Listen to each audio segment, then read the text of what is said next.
Hello everybody and welcome back to the Endless Party. We're glad you're here. As you can see, it's a party because we have our two special guests. Bee and Winnie are now 10 months old, which is crazy. Which means that they are 2 months from their first birthday.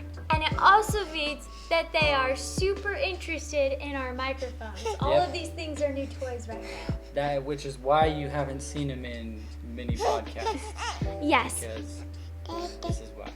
Yes, but today they're in the podcast initially because we are going to be sharing why everything changes when you have a child. And in our case, two children. Yeah, and so we're going to go through the ins and outs of it and how it's actually a blessing, not a curse. Yes. So, tune in now. Everything will change when you have a child. And for some reason in society, this is perceived as something that's very negative. Yeah. And transparently, as a mom, things have changed. You know, there definitely is a change in personal space, in the freedom we have to travel, and there is a ton of responsibility that comes with this job. Mm-hmm. However, Elijah and I are choosing to see this responsibility of being a parent and getting the opportunity to, be a mother or a father as a promotion. It's a very positive thing. Yeah. Just because you take on more responsibility in life doesn't mean it's a negative thing. In fact, I've found, and me and Meg have found, that it brings more purpose and more meaning and more fulfillment to your life.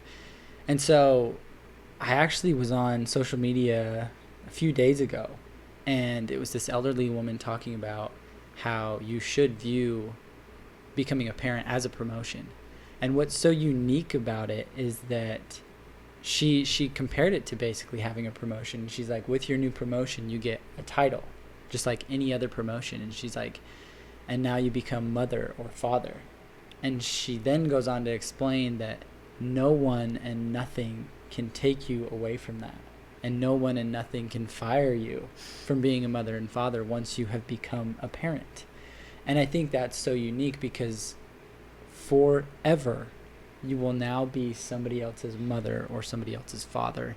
And that's a very special and unique opportunity. You have this opportunity to create and shape and mold your own child to become something worthwhile in this life. I think Elijah and I can agree that the best thing that we've ever done, besides getting married, is having Bee and Winnie. Yeah. And this reminds me of this story, and it's about a woman named Cornelia, and it was told back in Rome. Mm-hmm. And there were all these women gathered together, and they were showing off their most beautiful jewels and possessions. And it was with vanity and pride that they were showing these beautiful pieces of jewelry that they got to wear. And they turned to Cornelia and they're like, well, where are your jewels? And she goes, well, and she points to her two sons. And she goes, these are my two jewels. These are what I'm proud of. These are what matter most to me. And I think that's so cool because I think even in today's world, especially on social media, there's this idea that material possessions are the most important thing in this life, and the more money you have, the happier you'll be, and the more that, the better you'll be because of it. But that can't be farther from the truth, because the things that do matter most in this life are, your relationships with your family, and especially your children. Yeah. Jordan Peterson actually says it's a cool insight. I feel like we talk about Jordan Peterson a lot. We love him. But he says you kind of get you get a really good deal when you have a kid, because your kid, the only thing they want in life is the single greatest relationship with you. And he goes, and that's a pretty sweet deal. And I would agree. And what's so funny is Bee and Winnie have finally learned to crawl. And I'll be sitting down working, and all of a sudden Bee or Winnie will be underneath my legs or crawl to me, and all they want to do is just be held and picked up and loved. And just already, even before they're 1 year old, they want a stellar relationship with their mom and dad. And I do think that's just a beautiful, I don't know if there's anything more beautiful in this life. I mean, how incredible is it that there's at least, I mean, however many children you have. For us, it's a minimum of 2. Yeah. 2 people in this life that all they want is a stellar relationship with Meg and myself. One thing I love about being a mom is I love to teach B and Winnie new things. And so at this point, they're 10 months and we've successfully learned how to say mama, dada. And first of all, when they learned how to start babbling that mama and dada, it is like music to your ears. That was a really exciting night in our house. It is an exciting time. It's cool. It was so cool. And another thing that I've been teaching them is just to like clap their hands, learn how to do motions like this. And lastly, another thing I love to do with them is we read books every day. And I think that's been so gratifying to watch because I've read books to them every day since they were little, and now they will lay on the floor and babble to themselves as if they're reading the books to themselves because they know that's something that we do every day. And so it's really cool to watch them develop, but it's really humbling also to watch how what I teach them and how I influence them like transpires. Like I can really watch it like happen before my eyes and see my efforts pay off. And as a parent, you have this opportunity to influence them for good or for bad. And one day, largely their success will be, of course, their own. But one day, their success or their failure will largely rest on your head because you were their greatest influence. Like you will forever be their greatest influence. And so it's so important that you choose to influence them for the good. Well, I mean, a prime example of this is they will take the book. As Meg said, they will take the book and start babbling to themselves because they've learned that when you read a book, you speak. Right. And so, I mean, and that's just a small example, but like you are the examples to your kids, and it's kind of this weird dynamic of a relationship because you are their teacher, but in teaching them, you have to be their example. And in teaching them, you teach yourself almost again all the principles you learned. You have to relearn. Yes. Because it's like, oh, I have to teach them this, but like I myself might have forgotten. Yeah. So you have to bring it back to your remembrance, and it's just this huge responsibility that you have as a parent because you are shaping these kids for the better or for worse. It's like that song that I've Been Watching You. Oh yeah. By that country singer. Yeah. And he's like, my son said a word that started with S and ended with a T. And he's like, where did you learn that word? And he's like, oh, you, Dad. Oh, I learned it from you. Right? And he also, on the flip side, he's like, where did you learn to pray like that? And he goes, oh, I learned it from you. Right. And so your kid is going to get every good thing and every bad thing about you. So just be mindful of your example to them. But I kind of want to leeway this into just one small example of... Not necessarily an example, but just a word of encouragement to all parents out there. Sometimes days can be hard with kids. Yes. They can be a lot. There's a quote that I came across, and it reads, "The days feel like years, but the years feel like days." And I think me and Meg can both attest to the fact that this has been the shortest year of our life. Our girls turned 1 in exactly 2 months. It's from been tomorrow, 2 months from tomorrow. It has been so fast. Yeah. But I can also tell you that in this past week, I know there was at least one day that felt like it was 10 years of my life. I'm going to be transparent. Today's felt like so long. It just is a lot. Yeah. And you're going to have those days as parents. But it's not a bad thing. No, it's not a bad thing, and that's not a negative thing. But it's just a word of encouragement, and I think that's what's beautiful about being a parent is... you take the good and bad days, and that's what makes it special. Mm-hmm. And this leeways into a really good story, actually. So, before I share this story, I think for all parents out there, sometimes when you have kids, the days can feel like years. Sometimes you can have just a rough patch. Some days are a little bit long around here. And especially with twins, like twins can be a handful. But the years feel like days. B and Winnie turned 1 in 2 months. Yeah, in 2 months' time. 2 months. They're 1 year old. And that's what's crazy to me, because like some days I'm like, man, this feels like I have been in this day for a lifetime. But they turn 1 and it feels like a blink of an eye that they were just born. And the story that I want to share is I just want to make sure that all parents recognize the effect that they have on their kids, and to be very mindful of how they react and respond to kids, even though they might have had a long day, even though you might be frustrated or slightly annoyed. What you say or what you do to your kid is going to impact them for a lifetime. So the story goes that a father comes home from work and he finds his house in utter disarray. It is just a mess. And he hears the baby crying in the other room, which means to him that his wife was changing the baby's diaper and that she was tending to their newborn. However, this meant that their 3-year-old daughter was left unattended for, maybe a couple minutes? 1 or 2 minutes. And so the father finds that the 3-year-old in those couple minutes has caused the mess in the house. And so he kneels down and starts picking things up off the ground, and he just gives out a sigh and goes, I really love you when you're a good girl. And she looks back at her dad with the biggest grin on her face, and she goes, oh, Dad, I love you all the time. I love you all the time. And that's what I hope that me as a dad, as well as any parent out there, is that they can love their kids all the time. Even when they cause messes, even when they cause problems, even when they throw tantrums. Just love your kids all the time, because in a blink they'll be 1, and then in another blink they're going to be 18 and out of your house.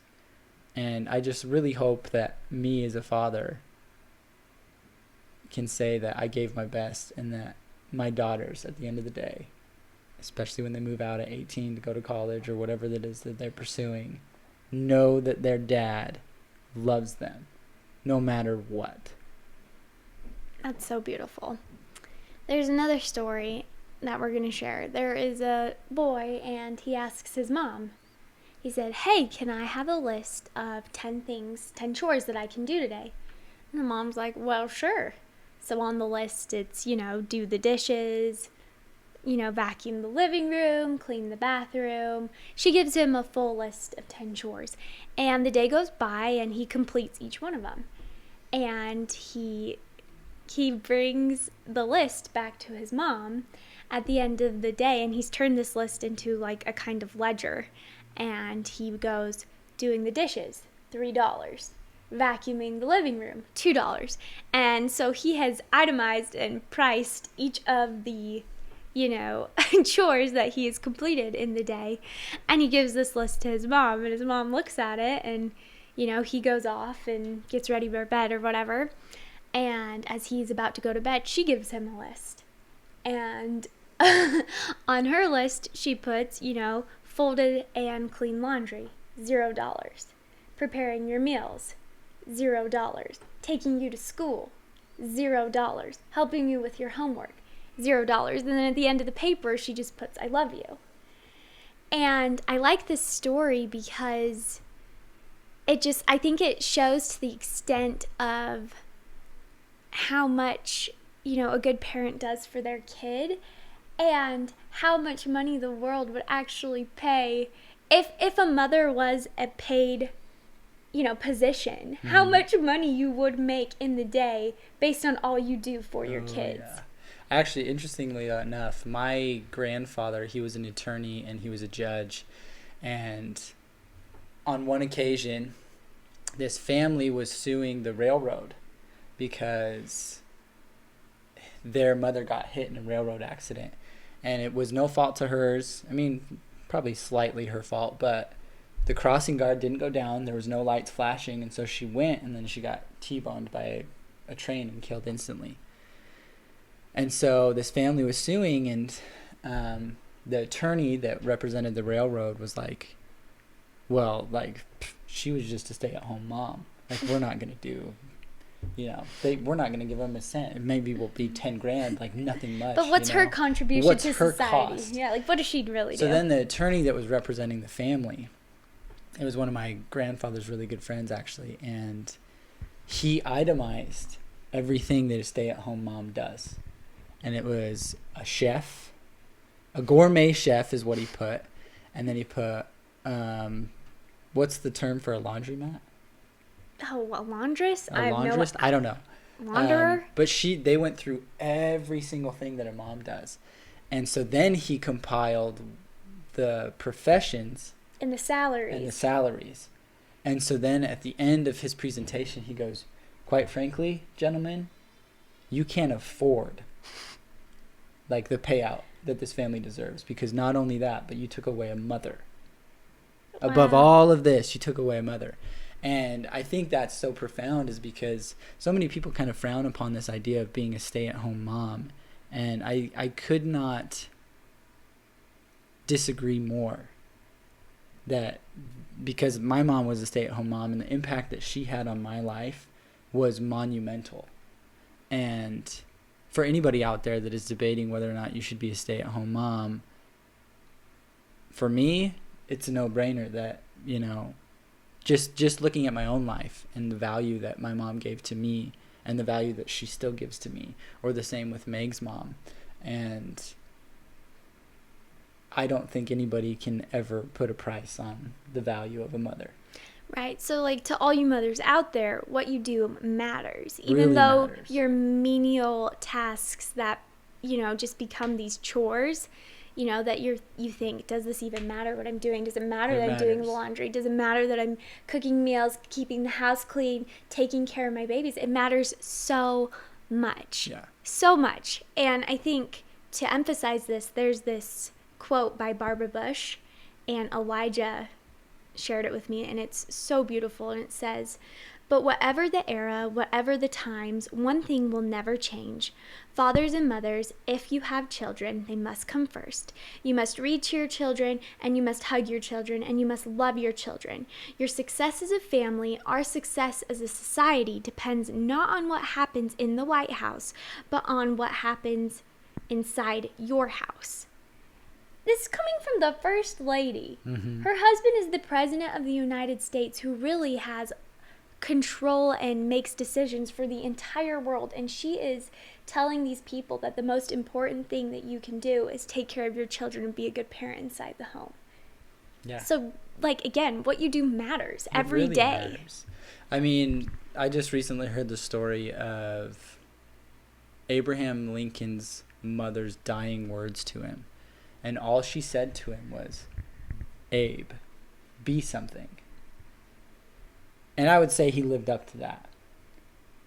But think about that impact. Just on her dying breath, she says, "Be something." And that resonated with him for his entire life. And he wanted to make his mother proud. And I think she died when he was, 8? Mm-hmm. He was really young. He was a little kid. And yet that stuck with him his entire life. Because it was words from his mother. Yeah. It matters. It really matters to have a mom and have a dad and have their influence in your life. That story reminds me of a story about my dad. So I was the oldest of 8. And so when I started high school, obviously I couldn't drive for a couple years. Right. And so my dad would be the one who took me to school every day. And it was actually really special because that was, 10 minutes every day that him and I got to share. That was uninterrupted from, the rest of my family. I loved spending time with my family, but having that one-on-one time with my dad was awesome. And what was cool is on our drives to school, no matter what was going on in my life, he never lectured me, even though I'm sure sometimes I would, think to deserve the lectures, as I'm working through being a teenager, all the things. He never lectured me, and him and I would just chat, and he would, make sure that he was so involved in all the details of the things that were going on in school. He wanted to know about my sports. He wanted to know about my classes. He wanted to know about my friends. He wanted to know about everything. And then every day as I would leave the car, the last thing he would say to me every day was, "Do good." That's it. It was, and my dad actually isn't a man of many words a lot of the times, but he would always tell me, do good. And that was the last thing I heard as I went into school. And I think that really resonated with me and helped me in high school because, you know, one, my dad showed every day that he was believing in me, and two, like, he wanted me to do good. And because of that, I wanted to do good in my classes, in my sports, be good to my friends, because there was this man that cared about me so much, and it was so important to me. I think that's incredible. So hats off to Austin Babcock. We love you. That guy's amazing. He's such a good dad. We talk about him a lot, actually. He's a good dad. He's a good dude. I had a great mom, too. He wasn't my dad, but he's a great guy in general. And I need to just add this disclaimer too. My mom, my dad was the one who drove me to school. But my mom, who was the one in the morning who, made my breakfast, helped me get my outfit ready, made sure that all my little details, I'd clean clothes every day. She made sure all of those details were taken care of so that man could drive me to school and so I could do good at school. I actually want you to share the story of how your mom always made these gourmet meals, breakfast, lunch, dinner. But what do you remember as a kid? So I was always taken care of diet-wise. My mom was... She's a chef. She is an amazing cook, and she's also really good at making, like, healthy, balanced meals. So I grew up fresh bread every day. Every time we go there, guys, like, there's fresh bread every day. Oh, my gosh. Homemade food every night. Always vegetables, but they're always presented in a way that's, like, delicious. I loved vegetables growing up. Anyway, so, like, I know that my mom made these amazing meals every day because she still does. But growing up, I can remember my dad cooking for me. And he would make his specialty of octopus hot dogs. And it's such a highlight in my childhood memory. Like, he would boil the hot dogs, boil them. And then he would take scissors and cut the hot dogs so they had like 8 legs. And then he'd draw little ketchup faces on them. And we were so stoked about these octopus hot dogs. And all he did was a hot dog. Whereas, like, the night before, I'm sure my mom had made, like, pasta and fresh bread and a salad and all of these things. But the thing that's, like, the meal that stands out, the brightest to me are these octopus hot dogs. I told my dad about them the other day, and he just got this little, like, grin on his face. Like a proud dad. Yeah, and then he was like, oh, I really need to... I do this with Molly, who's my youngest sister. Anyways, it's super cute. Well, that's what I think is so amazing about it is, like, the impact that mothers and fathers can have you can't measure it. Right. And that's what's so beautiful and so unique, that even God gives people the opportunity to be parents. Because quite frankly, I don't even think I'm deserving of being a father. I feel very humbled. I feel like very humbled, but also very unqualified. Yes. To be a father. And I think that's what makes all good parents qualified, is because they don't feel qualified. And I do think one thing that will help to qualify you is the love that you do feel for your children. It is a whole new level of love that you feel for someone once you have your baby. And it comes to the point where you can honestly say, like, I know Elijah and I can both say, I would 100% give my life so that my babies could live. No problem. This actually reminds me of a beautiful story. And I'm not sure if it's a true story or not. I'm pretty sure it is, but you could go and fact check me. So it's during the French Revolutionary War, and hundreds of prisoners are taken down to the barracks or the prison, and the guards would come in every day and they would read what they called the death list, and it was the people that would get taken to the gallows to be hung. And on one occasion, all of a sudden the hair on the back of a young boy's neck stands straight up. His name has just been read by one of the guards. And before he can move a muscle, somebody else stands up in his place, but he can't see who it is. And so this this young man thought he imagined it. And he's like, was my name even called? And so finally he, like, rushes up to the gate as all the prisoners are being escorted to the gallows. And he sees a familiar face, and it's his father. And his father just gives him a nod and walks out to meet his death. And this just reminds me of what Meg was just talking about, because I think all of us, all good parents, me, Meg, and so many others, would give their lives for their kids. No problem. Without even any hesitation. And there's this kind of a trend going around right now, and I think it's something to just kind of ask yourselves. It's like, yeah, would you give your life for your kid, but would you live for your kid? Mm-hmm. Would you make every day special for them? Would you make sure that you take care of yourself so that you can better take care of them? And I think it's a question that all of us need to ask ourselves and really strive to accomplish every day. Is just not only be able to be the parent that would lay down their life for the kid, but also be the parent that would live for their kid. I like that. That's a cool way to think about it. One of the last thoughts we want to share with you today is we'd like to tie it back to our Heavenly Father. And Elijah and I, being Christians, we have this belief that even though God is omniscient, we have this belief that He is our Heavenly Father. And because of that, we can have a relationship with Him similar to the one that we might have with our earthly father. Yeah. And within our church, there's this quote, and it reads, "God is our Father, and of all the titles of respect and honor and admiration that are given to deity, He has asked us to address Him as Father." And I think that more than anything means the world to me, because this really ties back to what we said at the beginning, that when you do become a parent, it's a promotion. You now have the title of mother and father. And our God, even though He is the most divine, chooses to be called Father. And I think the fact that we have the opportunity to be called fathers and mothers is a very special thing, and we should never take it for granted. Rather, we should make certain to make the most of it every day. And then I would also just add this last bit of encouragement for anybody who has a rougher parents.